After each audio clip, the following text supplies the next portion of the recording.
الحمدللہ وحدہ والصلاۃ والسلام علی من لا نبی بعد اما بعد۔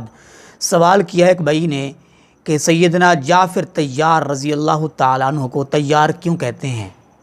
کیا اس کا حدیث میں کہیں ثبوت ملتا ہے یا ویسے ہی ان کو طیار جعفر طیار کہا جاتا ہے؟ عبداللہ بن عباس رضی اللہ تعالیٰ عنہ کی حدیث ہے جس کو امام حاکم رحمۃ اللہ علیہ نے نقل کیا ہے کہ رسول اللہ صلی اللہ علیہ وسلم نے فرمایا، گزشتہ رات میں جنت میں داخل ہوا، میں نے دیکھا کہ جعفر رضی اللہ تعالیٰ عنہ فرشتوں کے ساتھ اڑ رہے ہیں اور حمزہ رضی اللہ تعالیٰ عنہ جو ہیں وہ تکیہ لگائے ہوئے ہیں۔ نبی کریم صلی اللہ علیہ وسلم نے جعفر طیار کے بارے میں یہ ارشاد فرمایا، یطیر مع الملائکہ، شاید اسی وجہ سے ان کو طیار کہا جاتا ہے۔